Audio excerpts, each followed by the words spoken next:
when you had them different kings who would take over, they didn't do as the Lord wanted them to do. They went after their father. They went after the acts of their father Jeroboam, and despised the commandments of the Lord. And then they went into captivity, man. And the Lord kept putting them into different captivities. He just led them into one captivity after another, man.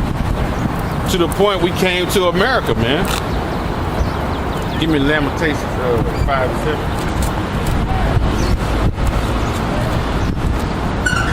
So, I'm gonna read that again.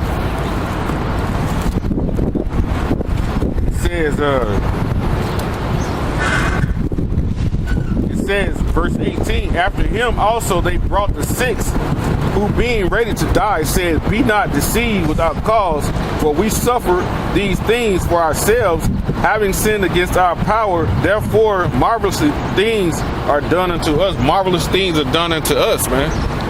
Because, you know, everybody just don't sit around and see somebody get their skin peeled back from their head. That's something real marvelous. Or cut somebody's tongue out, man. And then they still not going to deny the Heavenly Father and the Son. He's telling you this punishment that's being brought on us, man. Punishment that's being brought on brothers now is because of what you've done before. If you see a brother walking around in a wheelchair with no legs, he's done something in his past life to deserve that, man. He probably was a thief that used to steal and run away and always get away. So now the Lord got your legs out. You can't run. You know? Read that, what you got? Lamentations 5 and 7. Lamentations 5 and 7. Lamentations 5 and 7. Our fathers have sinned. Mm-hmm. Our fathers have sinned. And that's what the brother, the sixth brother was saying right there in Maccabees. Hey, our fathers have sinned also. Go ahead. And are not, and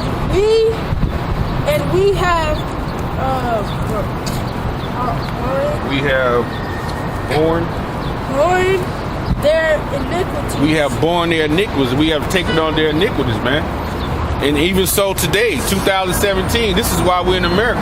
Because we went against the Heavenly Father and His Son, man. Way back when, man. They was going against the Heavenly Father when they come out of Egypt. When He saved them out of Egypt, man, they went against the Lord, went to complaining, man. So the Lord said, I got a trick for you. And even though He had us in rulership, the one of the kings, they were still going against the Lord, man. So the Lord said, I'm going to just lead you into captivity, man. Even now, Jake right now is suffering for things they done in the past, man. You know? They are suffering for things they done in the past, man. Give me Ecclesiastes 1 and 9.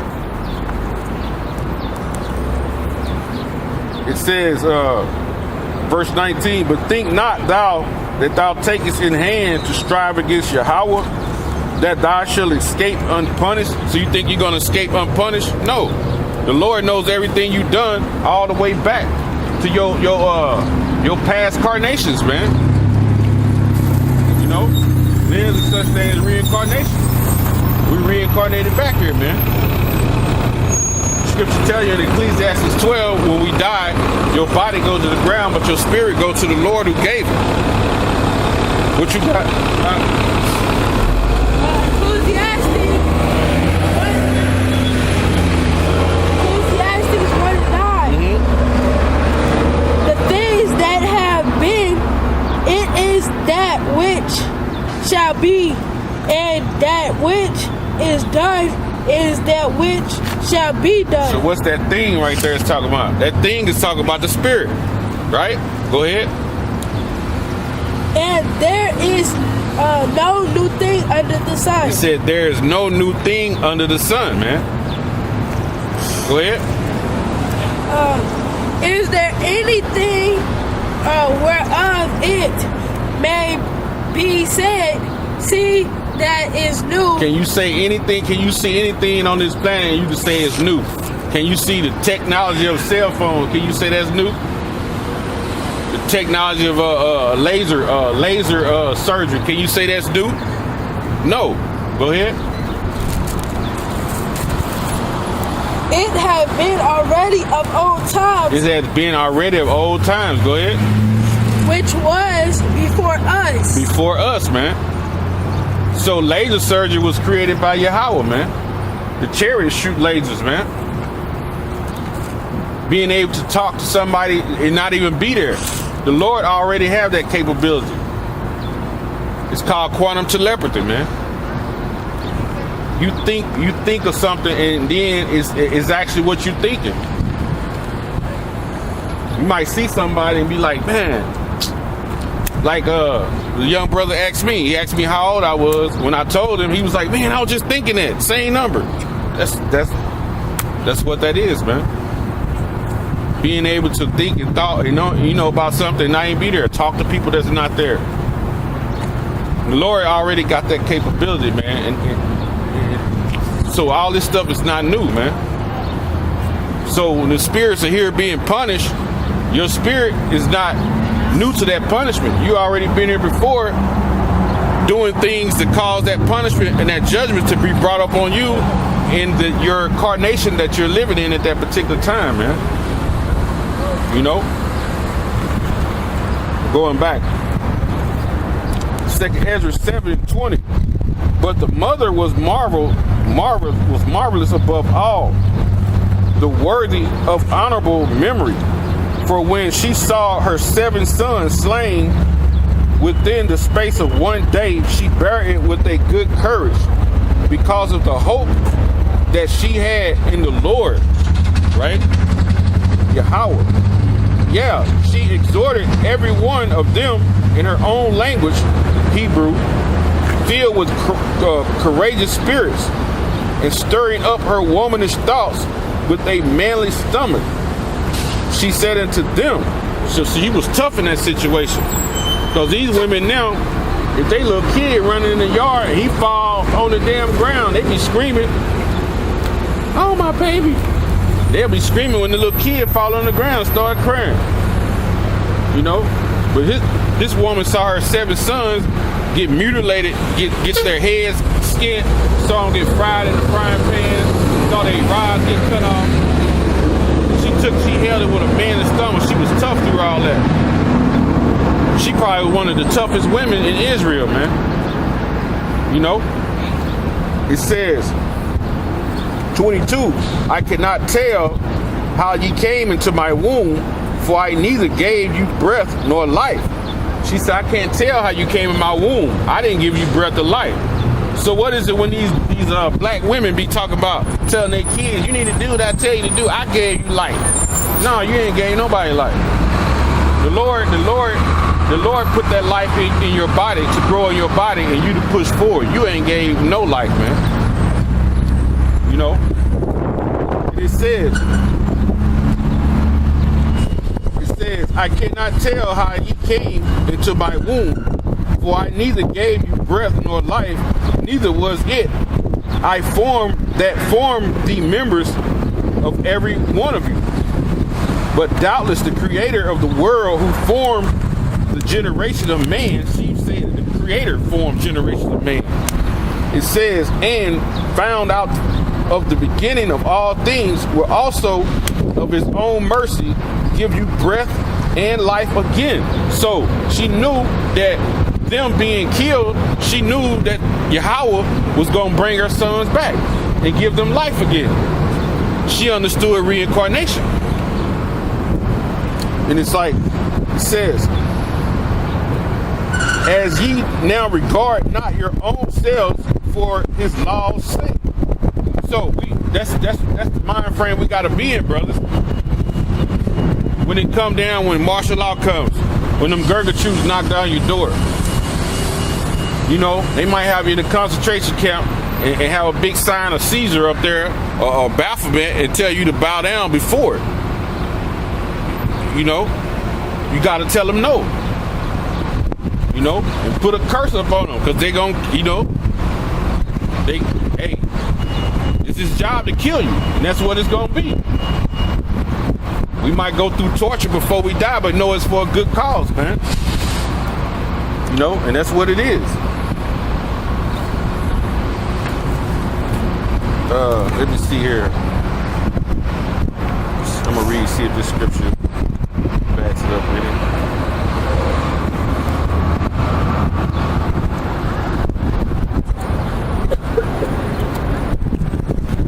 it. It's Sirach 24 and 8.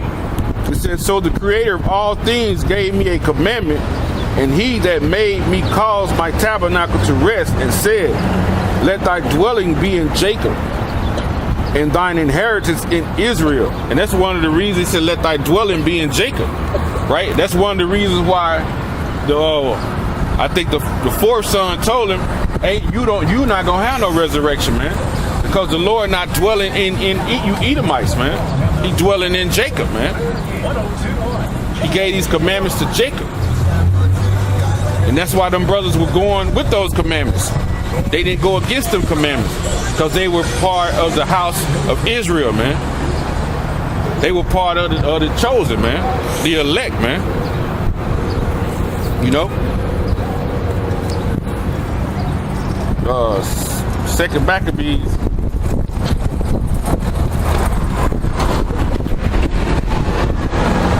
Back in Second Maccabees 7.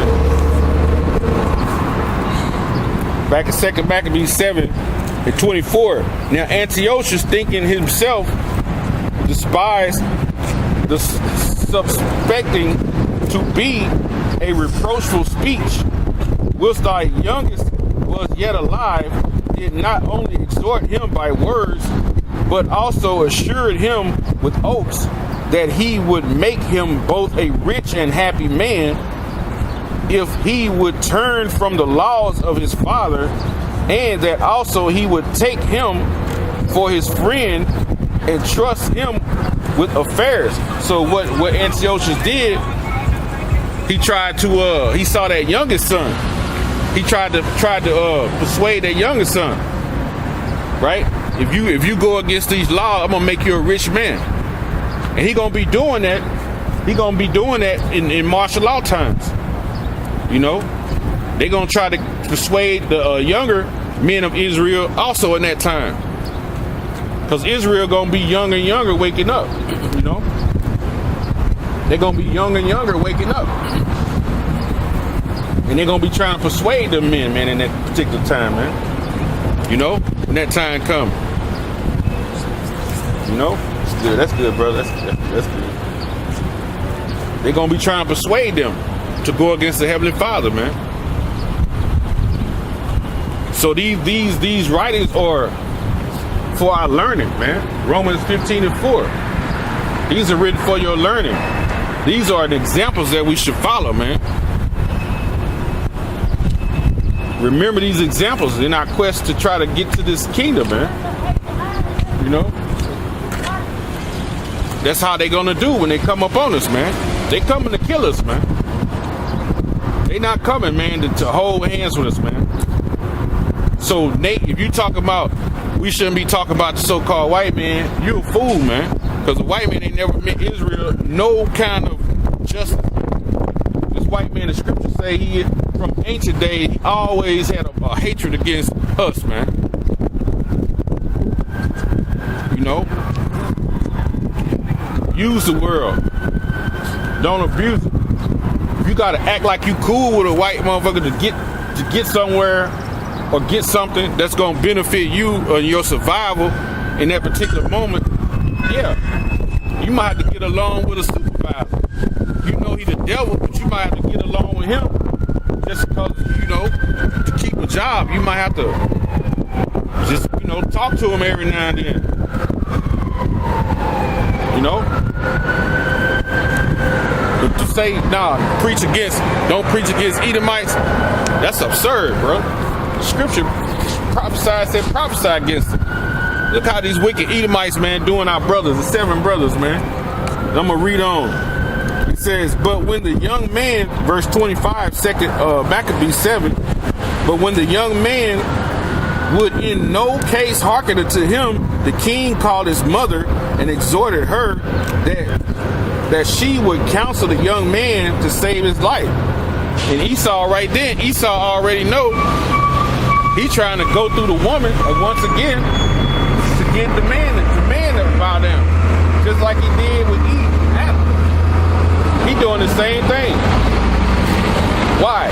Because Jake them, what they do, they tend to listen to their mama, man. Jacob's mama's boy. They told you that when Jacob loved Rachel. That's a mama's boy. Our men are mama's boys right now. So he went to the mama and tried to get her, hey, persuade your son, you know, he'll listen to you. You know, that's a spirit, because they were young men. Those cats were young men. They were young men. The oldest Antiochus was, he couldn't even deal with them young men, man. He had to try to ask their mom to persuade them to go against the laws of the Heavenly Father. Man, Esau is weak, man. Esau is weak. He's a faggot, man. He's a faggot and a sodomite, man. Fags are sticks. He's a sodomite. We're going to just call it what it is. Because fags are sticks. When you used to find those sodomites, they used to tie them at the stake and put the sticks around them. And they would say, burn the fags, meaning the sticks. That's where that term fag came up from. But they sodomites, man. It says, verse 26, and when he had exhorted her with many words, she promised him that she would counsel her son. But she, bowing herself towards him, laughing, the cruel tyrant to scorn, spake in her country language, Hebrew, on this manner. O my son, have pity upon me, that bare thee 9 months in my womb, and gave thee suck 3 years, and nourished thee. Right? So she gave him suck for 3 years, man. You girls these days, man, y'all don't even give breast milk to y'all kids for like 2-3 months, man. You know? It says,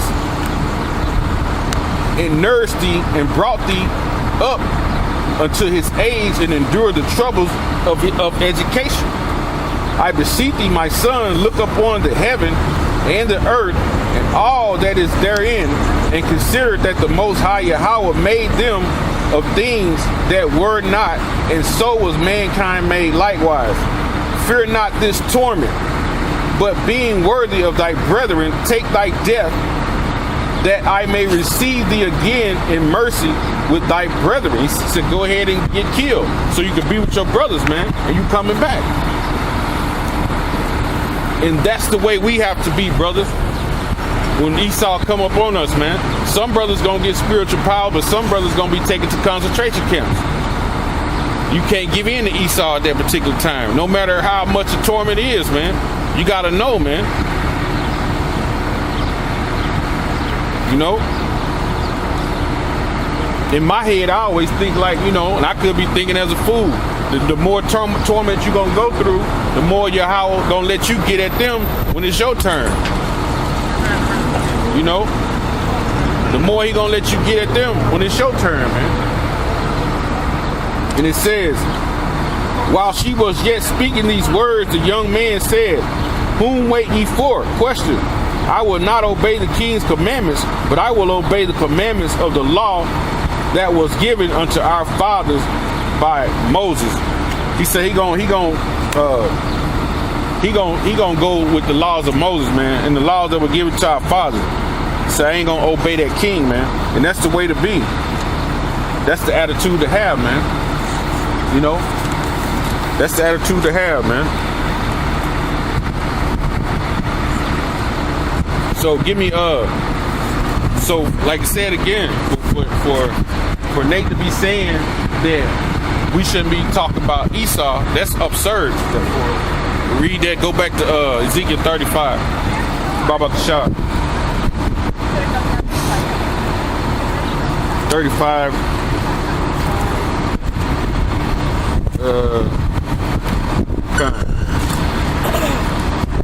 Ezekiel 35 and what? Start where it says perpetual. Verse 4.